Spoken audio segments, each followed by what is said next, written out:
Hey guys, welcome back to the channel. In today's video, we delve into the dark and chilling world of female serial killers in America.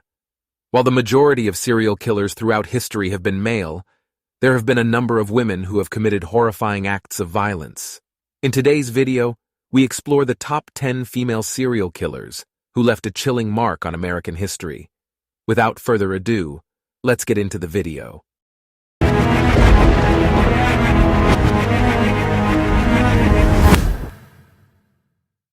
Starting off our list at number 10 is Belle Gunness, a Norwegian-born murderess who was often dubbed as the Black Widow and operated in Indiana during the late 19th and early 20th centuries.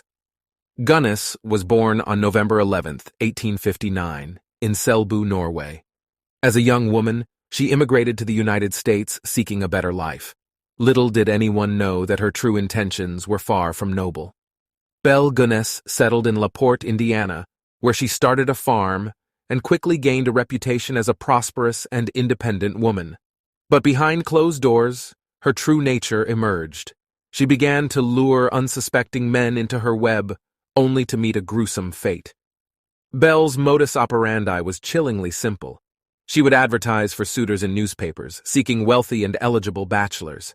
These men, enticed by the prospect of love and companionship, would soon find themselves in a sinister trap. Once the victims arrived at Belle's farm, they were never seen again.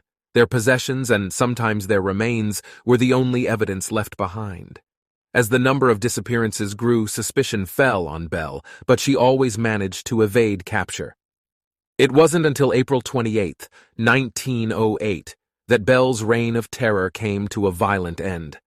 A fire broke out on her farm, and while Belle's body was found in the wreckage, an autopsy revealed a shocking twist. The remains were not of Belle Gunness herself, but a woman of similar build, leading many to speculate that Belle had faked her own death to escape justice. To this day, the true number of Belle Gunness's victims remains unknown.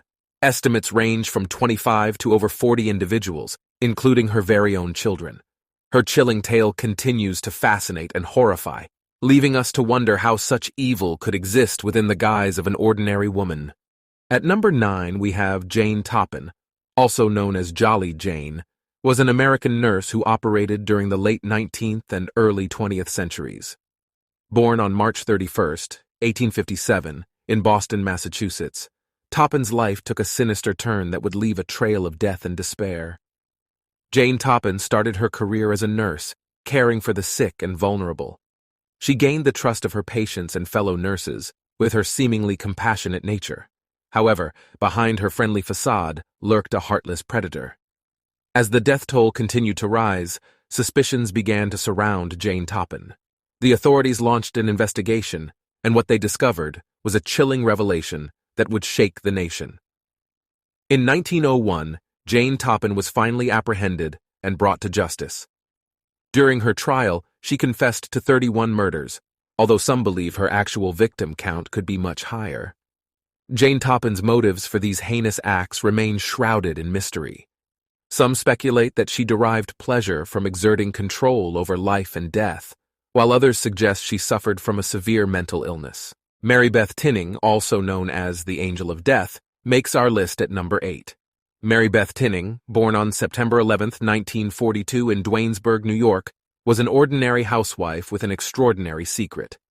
During the 1970s and early 1980s, a series of mysterious deaths plagued her family, sparking suspicion and disbelief within the community.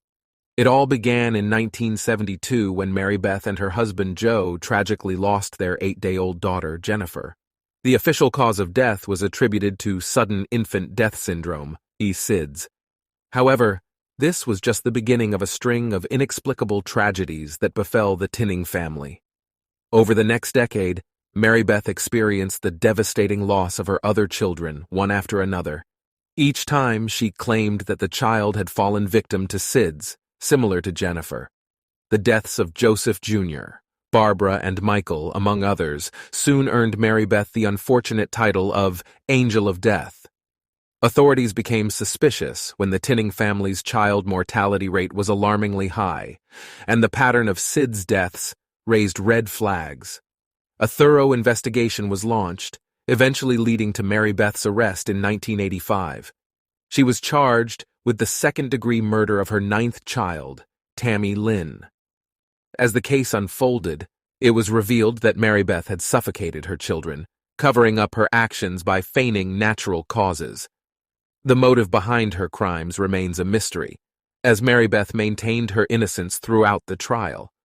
Nonetheless, she was found guilty of second-degree murder in 1987 and was sentenced to 20 years to life in prison. The Tinning case sent shockwaves through the nation, raising questions about maternal filicide and the reliability of medical diagnoses. Mary Beth's actions shattered the trust and innocence associated with the maternal role, leaving a haunting legacy for years to come. Moving on to number 7, we encounter Nanny Doss, referred to as the Giggling Granny and the Lonely Hearts Killer. Doss was active during the 1920s to the 1950s. Born on November 4, 1905 in Blue Mountain, Alabama, she led a seemingly ordinary life, raising her children and maintaining a facade of a loving, caring wife. However, behind closed doors, Nanny Doss had a dark secret. Over the course of several decades, she poisoned multiple family members, including 4 of her husbands, her mother, her sister, and her 2 children.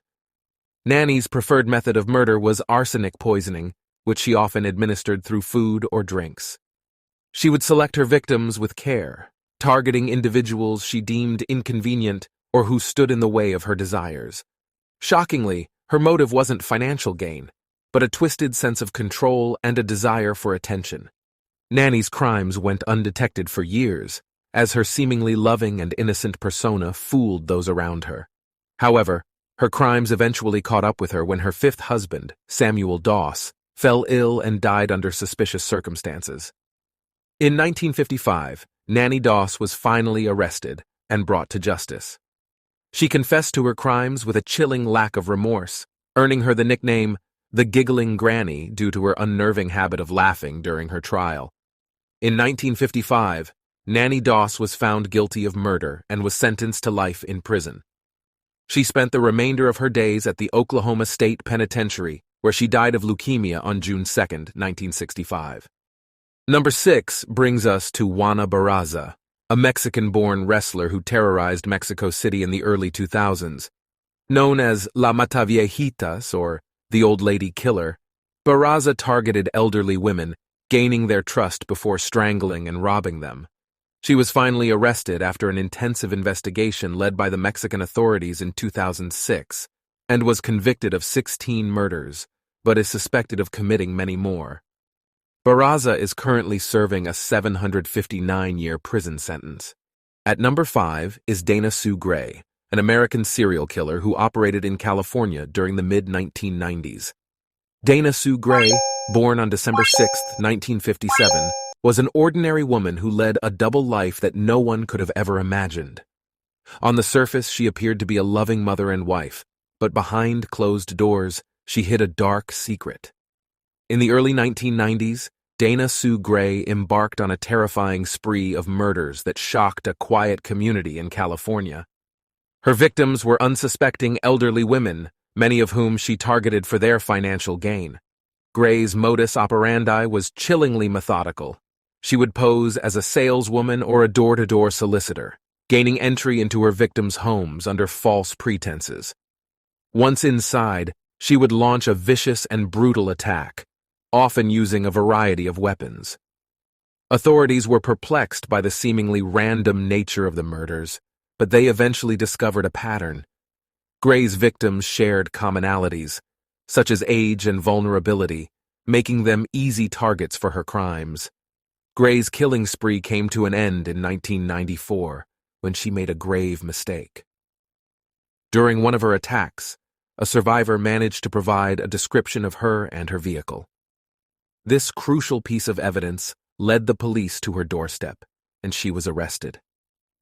During the trial, Dana Sue Gray was convicted of 4 counts of murder and numerous other charges. Her defense team attempted to argue insanity, but the jury found her guilty. In 1998, she was sentenced to life imprisonment without the possibility of parole. At number 4, we have Karla Homolka, a Canadian-American serial killer who committed crimes in Ontario, Canada. Homolka, along with her husband Paul Bernardo, was responsible for the sexual assaults and murders of 3 teenage girls, including her own sister. She struck a plea deal and received a reduced sentence for testifying against her husband. Homolka was released from prison in 2005. Coming in at number 3 is the chilling duo of Gwendolyn Graham and Kathy Wood, who were also known as the Lethal Lovers. Gwendolyn Graham was born on August 6, 1963, in Texas, while Kathy Wood, born on March 7, 1962. Both operated as nursing assistants in a Michigan nursing home during the 1980s.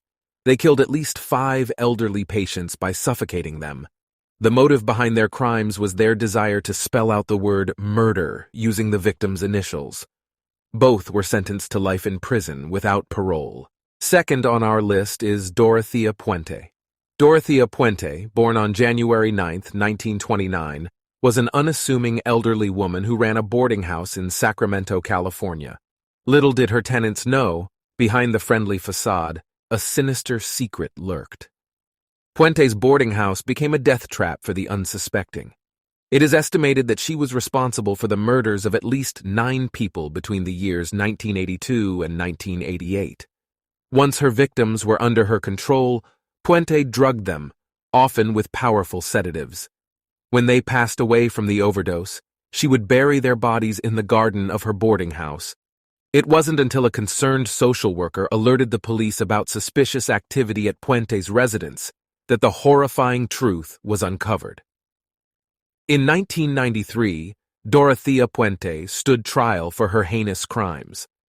Despite her attempts to present herself as innocent, the evidence against her was overwhelming. Puente was found guilty of 3 counts of murder and sentenced to life in prison without the possibility of parole. She died in prison in 2011. Coming in at number 1, we have Aileen Wuornos, one of the most notorious female serial killers in America. Wuornos operated in Florida during the late 1980s. Aileen Wuornos was born on February 29, 1956, in Rochester, Michigan. Her troubled childhood and teenage years were marked by instability, abuse, and criminal activities. She experienced a tumultuous life, including claims of sexual assault and even engaging in prostitution to survive. It was in the late 1980s and early 1990s when Aileen Wuornos committed a series of murders that shocked the nation. She targeted men whom she claimed had assaulted or attempted to assault her during her time as a sex worker. Wuornos became known as the Damsel of Death, or the Highway Hooker. Wuornos's crimes took place in Florida, where she lured her victims to secluded areas before shooting them.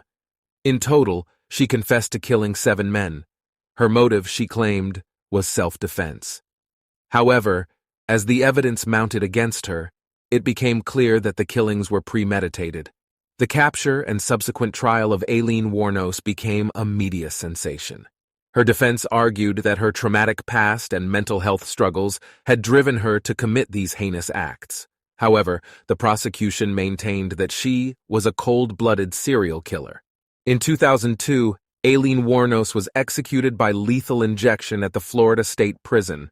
Her story sparked intense debates about the criminal justice system, the treatment of women in society, and the psychological toll of abuse and trauma. While female serial killers may be rarer than their male counterparts, their crimes are no less chilling and horrifying.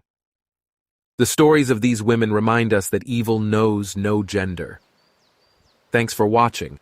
If you have suggestions for the next serial killer topic we should cover here on the channel, you can put your suggestions down below in the comments section.